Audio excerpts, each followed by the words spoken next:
Hello everyone and welcome to Flyhead tutorials. Guys, आज हम discuss करेंगे डिजिटल इलेक्ट्रॉनिक्स में लेक्चर नंबर 53 और इसमें हम बात करेंगे 3-बिट सिंक्रोनस सब काउंटर के बारे में। इस लेक्चर को देखने से पहले अगर अभी तक आपने इसका प्रीवियस लेक्चर नहीं देखा है तो पहले आई बटन पर क्लिक करके उसको देख लीजिए ताकि लेक्चर समझने में आपको कोई प्रॉब्लम ना हो। उसी के साथ साथ जो डिफरेंट सब्जेक्ट्स पर हमारे लेक्चर्स हैं इंक्लूडिंग डिजिटल इलेक्ट्रॉनिक्स, उनको आप चैनल प्लेलिस्ट में जाकर भी देख सकते हैं। तो चलिए स्टार्ट करते हैं। सबसे पहले अगर आप न्यू है चैनल को अब तक सब्सक्राइब नहीं किया है तो सब्सक्राइब भी कर लीजिए और उसके साथ में जो नोटिफिकेशन बेल है उसको प्रेस कर दीजिए ताकि न्यू लेक्चर अपलोड होने पर नोटिफिकेशन आपको मिल जाए। और जो चैनल है हमारा नॉन टेक सब्जेक्ट से रिलेटेड फ्लाई है क्लासेस के नाम से, उसको आप सब्सक्राइब कर सकते हैं। लिंक मैंने डिस्क्रिप्शन में दिया हुआ है। तो गाइज, जैसे कि आपको पता है लास्ट लेक्चर में जब हमने बात की थी कि सिंक्रोनस ऑफ काउंटर्स को कैसे डिजाइन किया जाता है तो उसमें कुछ बेसिक स्टेप्स मैंने आपको बताए थे। तो उसमें हमने एग्जांपल लिया था 2-बिट सिंक्रोनस ऑफ काउंटर्स का। तो सेम वही स्टेप्स हम यहाँ पर भी फॉलो करने वाले हैं। तो स्टेप 1 जो था उसमें मैंने बताया था कि सबसे पहले आपको डिटरमिन करना है नंबर ऑफ फ्लिप फ्लॉप्स। तो नंबर ऑफ फ्लिप फ्लॉप्स आपके बेसिकली डिपेंड करते हैं कि कितनी बिट्स हैं आपकी। तो यहाँ पर हम 3 बिट की बात कर रहे हैं तो नंबर ऑफ फ्लिप फ्लॉप्स आपके 3 होंगे। उसके बाद मैंने आपको कहा था फिर आपको डिसाइड करना है कि कौन से टाइप का आप फ्लिप फ्लॉप यूज करेंगे इस पर्टिकुलर काउंटर्स को बनाने के लिए। तो आप टी, जेके या डी फ्लिप फ्लॉप में से कोई भी यूज कर सकते हैं। तो यहाँ पर हम यूज करेंगे टी फ्लिप फ्लॉप का। उसके बाद मैंने नेक्स्ट स्टेप आपको बताया था कि जो भी आपने फ्लिप फ्लॉप चूज किया है उसके लिए आपको बनानी है एक्साइटेशन टेबल। ठीक है, तो एक्साइटेशन टेबल हम यहाँ पे बनाएंगे इस केस में टी फ्लिप फ्लॉप के लिए, क्योंकि हमने टी फ्लिप फ्लॉप चूज किया है। और जब से लेक्चर से स्टार्ट की है तभी से मैं आपसे कह रहा हूं कि आप जितने भी हमने फ्लिप फ्लॉप डिस्कस किए हैं उन सभी की कैरेक्टरिस्टिक टेबल, एक्साइटेशन टेबल वगैरह मेमोराइज कर लीजिए। आप देख रहे हैं कि ऑलमोस्ट हर लेक्चर में हम उनको यूज कर रहे हैं। तो अगर एक्साइटेशन टेबल की बात करूं तो मैं टी फ्लिप फ्लॉप के लिए तो Qn और Qn+1 आपको पता है हम यहाँ पर लेते हैं इनपुट के तौर पर। यहाँ पर टी आपको यानी कि फ्लिप फ्लॉप का जो इनपुट है वो इनके रिस्पेक्ट में आपको मिलता है। यानी कि अब 2 आपके वेरिएबल्स हैं तो पॉसिबल कॉम्बिनेशन 4 होंगे, यानी कि 0 0 0 1 1 0 एंड 1 1। अब इसमें एक चीज आप ध्यान कर लीजिए, आगे आपके काम आएगी जब हम सर्किट एक्साइटेशन टेबल बनाएंगे, कि जब भी Qn और Qn+1 की वैल्यू 0 0 होगी या फिर 1 1 होगी, उन दोनों ही केस में मेमोरी केस होगा आपका और टॉगल कंडीशन आपको नहीं मिलेगी। यानी कि फ्लिप फ्लॉप आपका टॉगल नहीं करेगा तो टी की वैल्यू आपको 0 मिलेगी। ठीक है, ये बात आपको ध्यान में रखनी है। उसके बाद अगर Qn आपका 0 है, Qn+1 1 है तो ये टॉगल कंडीशन होगी, टी की वैल्यू 1 मिलेगी। और अगर 1 0 हो, Qn 1 हो और Qn+1 0 हो तो भी आपको टॉगल कंडीशन मिलेगी। तो ये आप मेमोराइज कर लीजिए, याद करने में आपको मैंने आसानी के हिसाब से बता दी है। उसके बाद जो नेक्स्ट स्टेप था आपका स्टेप 3, उसमें हम जो स्टेट डायग्राम है उसको बनाते हैं। तो स्टेट डायग्राम को बनाने से पहले सबसे पहले आपको पता होना चाहिए कि नंबर ऑफ स्टेट्स कितने हैं। तो नंबर ऑफ स्टेट्स मैंने आपको बताया था, उसका फॉर्मूला होता है 2 की पावर n। और n क्या है यहाँ पे, नंबर ऑफ बिट्स, 3 बिट्स हैं तो 2 की पावर 3 के अकॉर्डिंग यहाँ पर 8 स्टेट्स होंगे। तो नंबर ऑफ स्टेट 8 आ गए आपके। और मैक्सिमम ये कहां तक काउंट कर सकता है, मैक्सिमम काउंट ये जो पर्टिकुलर 3-बिट फ्लिप फ्लॉप है हमारा, ये कहां तक काउंट कर सकता है, तो वो होगा 2 की पावर n-1 यानी कि 8-1। तो यहां से आ जाएगा आपका 7, यानी कि मैक्सिमम 7 तक काउंट कर सकता है ये। तो ये स्टार्ट करेगा 0 0 से और अप टू 111 तक काउंट करेगा। अब काउंटर है इसीलिए 0 0 से स्टार्ट करेगा और 111 तक जाएगा। उसके बाद अगेन ये 0 0 पर आ जाएगा। ठीक है, तो इसी के अकॉर्डिंग हम इसका स्टेट डायग्राम बना लेते हैं। ये चीज मैं आपको ऑलरेडी पहले लेक्चर में बता चुका हूं कि जो जितने भी स्टेट्स हैं हम उनको एक सर्किल में लिख लेते हैं और एरो के माध्यम से हम बताते हैं कि किस स्टेट के बाद में कौन सा नेक्स्ट स्टेट आने वाला है। जैसे कि यहाँ पर अगर हम पहला स्टेट 0 0 ले लेते हैं तो उसके बाद जो नेक्स्ट स्टेट होगा आपका वो होगा 0 0 1। उसी तरीके से जो अगला स्टेट होगा वो होगा 0 1 0। उसके बाद जो अगला स्टेट होगा वो होगा आपका 0 1 1। उसके बाद जो नेक्स्ट स्टेट आएगा वो होगा 1 0 0। उसके बाद जो नेक्स्ट स्टेट आएगा वो होगा आपका 1 0 1। उसके बाद जो नेक्स्ट स्टेट होगा वो होगा आपका 1 1 0। उसके बाद जो नेक्स्ट स्टेट होगा वो होगा 1 1 1। ये सभी स्टेट्स आ गए हैं, आप देख रहे हैं। तो टोटल नंबर स्टेट्स आपके 8 हो गए हैं जो हमने यहाँ पर कैलकुलेट किए थे। अब एरो के माध्यम से हम बता सकते हैं कि कौन से स्टेट के बाद कौन सा आपका स्टेट आएगा। यानी कि 0 0 के बाद 0 1, देन एरो आप लगाते जाइए जिस क्रम में हमने इनको बनाया है। ठीक है, इस तरीके से। और लास्ट में आप देखेंगे ये जो 111 है इसके बाद में फिर से 000 आ जाएगा। तो ये स्टेट डायग्राम बना दी। जब हम सर्किट एक्साइटेशन टेबल बनाएंगे तो सिर्फ इसी को आपको ध्यान में रखना है। मोस्टली इसको देखने की भी जरूरत नहीं पड़ती है क्योंकि आपको ऑलरेडी ये याद हो चुका होता है। तो अब हम इसकी बनाएंगे सर्किट एक्साइटेशन टेबल। तो सर्किट एक्साइटेशन टेबल जब हम बनाते हैं तो उस केस में मैंने आपको बताया था कि कुछ स्टेप्स हैं जो आपको ध्यान में रखने हैं। आई होप वो आपने याद कर लिए होंगे, कोई इतनी बड़ी प्रॉब्लम नहीं थी। एक था कि सबसे पहले हम जो प्रेजेंट स्टेट हैं उनको लिखते हैं। प्रेजेंट स्टेट क्या है, मतलब कि जो भी आपके फ्लिप फ्लॉप्स हैं, इन केस में हमने 3 फ्लिप फ्लॉप लिए हैं तो उनकी आउटपुट्स, अगर हम फ्लिप फ्लॉप को ABC कहते हैं तो उनकी आउटपुट क्या होगी, QC, QB और QA। ठीक है, उसी के साथ साथ जो नेक्स्ट स्टेट है उसको लिखेंगे। तो नेक्स्ट स्टेट क्या है कि QC स्टार, QB स्टार और QA स्टार। जो स्टार हमने इसलिए लगा दिया ताकि आप इनके बीच में डिफरेंशिएट कर पाए। और इन प्रेजेंट स्टेट और नेक्स्ट स्टेट के अकॉर्डिंग हम यहाँ पर चेक करेंगे फ्लिप फ्लॉप के इनपुट्स को। तो T फ्लिप फ्लॉप यूज कर रहे हैं तो TC, TB और TA यही इनपुट्स आपको मिल जाएंगी। तो अब यहाँ पर आप देखेंगे प्रेजेंट स्टेट में 3 वेरिएबल्स है तो पॉसिबल कॉम्बिनेशन आपके 8 होंगे, यानी कि 0 0 0 0 0 1 लिख लेते हैं हम इनको सभी को। तो यहाँ पर आप देखेंगे मैंने सभी जो पॉसिबल कॉम्बिनेशंस हैं वो मैंने लिख लिए हैं, 0 0 से स्टार्ट करके और 111 तक। अब नेक्स्ट स्टेट क्या है, नेक्स्ट स्टेट बहुत आसान है। स्टेट डायग्राम में मैंने आपको समझाया 0 0 0 के बाद आपका क्या आएगा, 0 0 1 आएगा। उसी तरीके 0 0 1 के बाद क्या आएगा, 0 1 0 आएगा। सेम स्टेट डायग्राम को फॉलो करते जाइए, या फिर डेसिमल में बात कर रहे हैं तो 0 के बाद 1, 1 के बाद 2, 2 के बाद 3 एंड सो ऑन। इस तरीके से आप लिख सकते हैं।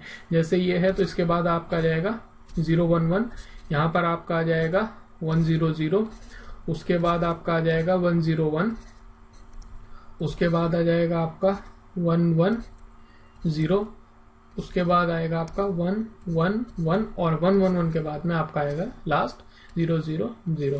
तो आपने देखा कि आसानी से हमने प्रेजेंट स्टेट और नेक्स्ट स्टेट लिख लिए हैं। अब इनके अकॉर्डिंग आपको फ्लिप फ्लॉप्स के इनपुट्स लिखने हैं। तो इनपुट्स की अगर हम बात करें तो सबसे पहले अगर हम TC को लेते हैं, TC क्या है आपका, अगर हम सीक्वेंस में बात करें तो 3rd आपका फ्लिप फ्लॉप है। और यहाँ पर एक चीज और ध्यान रख लीजिए कि QC है आपकी MSB, ये मैं आपको कई बार बता चुका हूं, और QA है आपकी LSB। ठीक है, तो अगर हम बात कर रहे हैं TC की, TC मतलब आपका C फ्लिप फ्लॉप है तो उसके लिए आपको सिर्फ QC और QC स्टार को ही देखना है।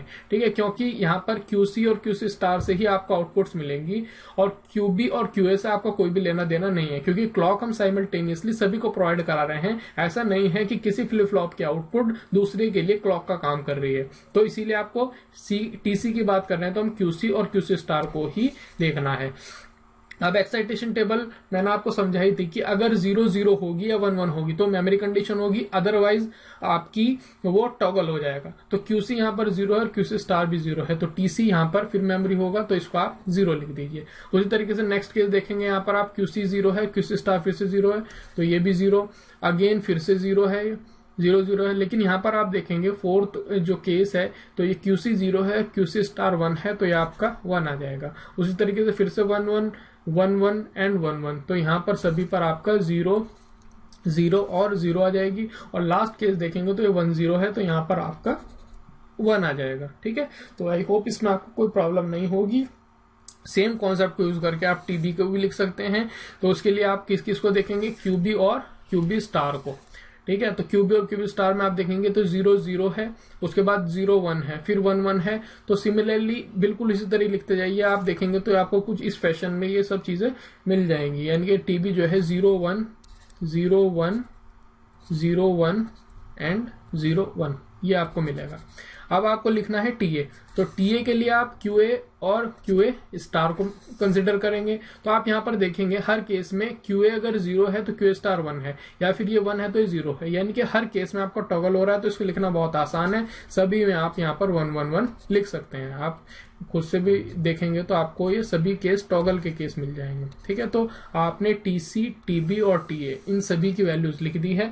अब जो नेक्स्ट स्टेप आता है हमारा वो होता है कि हमें बुलियन एक्सप्रेशन लिखना है और उसके लिए हम यूज करेंगे के मैप का।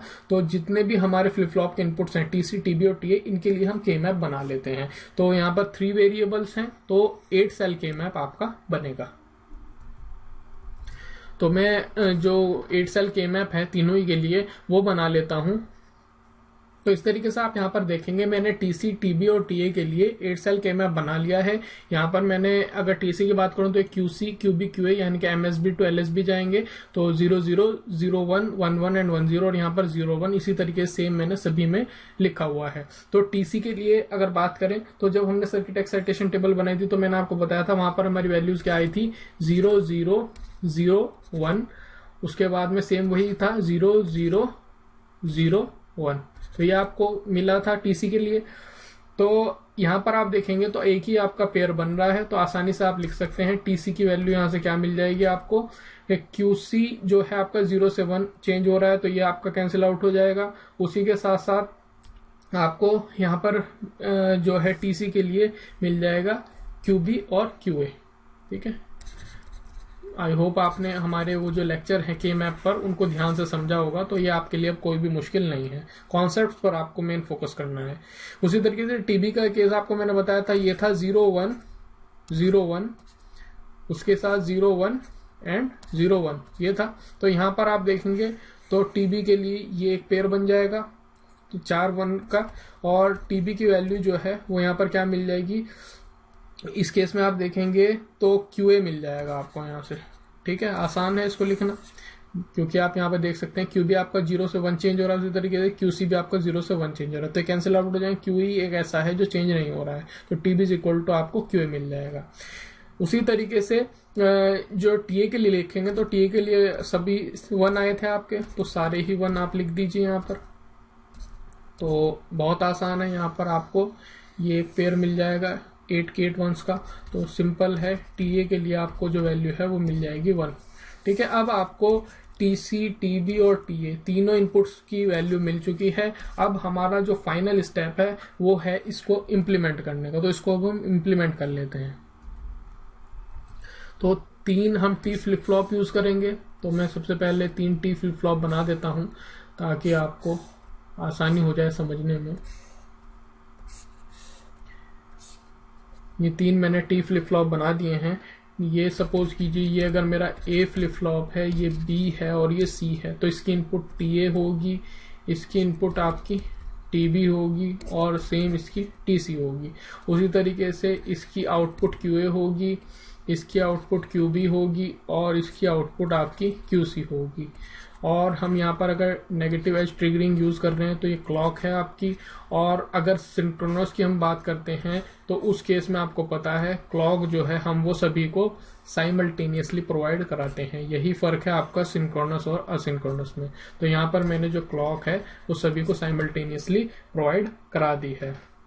अब हम सभी लॉजिक्स को लिख लेते हैं कि टीसी आपको मिला था क्यूबी क्यूए, और आपको टीबी मिला था क्यूए के इक्वल और क्यूए के इक्वल, और जो टीए है वो था आपका 1।